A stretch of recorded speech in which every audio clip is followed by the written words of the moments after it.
লম্বা হেডিং, খুব সুন্দর হেডের মাধ্যমে মাঝ মাঠ থেকে অপারেট করছে।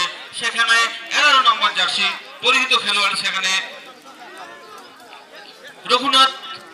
অন্যদিকে আক্রমণে ডান দিক থেকে বলের নিয়ন্ত্রণে অনেকটাই দূরপাল্লা, কিন্তু বল এক্ষেত্রে নিয়ন্ত্রণ থেকে অনেকটাই মঙ্গল। দেখা যাক কাকে বল দিয়েছেন, কিন্তু এক্ষেত্রে ভুল পাস। ছোট্ট ছোট্ট পায়ে আবার এগিয়ে চলছে জিএসটি। সুন্দর ক্রস ভাসিয়েছেন, সেখানে কিপার কিন্তু দুর্দান্ত কিপিং এই মুহূর্তে সুব্রত মুর্মু। প্রকাশ স্পোর্টিং থেকে লম্বা শট কিক করে দিয়েছেন। দেখা যাক নিজেদের সতীর্থকে লক্ষ্য করে বল ছেড়েছেন। এই মুহূর্তে বল পকড়ে 9 নম্বর জার্সি পরিহিত খেলোয়াড় বল ধরেছেন। বল নিয়ে দেখা যাক বসন্ত হেমব্রম। আবার সেই জিএসটি বল নিয়েছেন 12 নম্বর জার্সি সতীর্থকে লক্ষ্য করে ভুল পাস। এখন স্টপার ডিফেন্ডার এখানে দেখতে পাচ্ছি 7 নম্বর জার্সি পরিহিত সেই শ্যামলাল মুর্মু। আবার সেই বাদিক থেকে আক্রমণে রঘুনাথ বল দখলে, কিন্তু বল দখলের লড়াইয়ে কিন্তু এগিয়ে রয়েছে। এই মুহূর্তে আবার শ্যামলাল ডান দিক থেকে আক্রমণ করছে।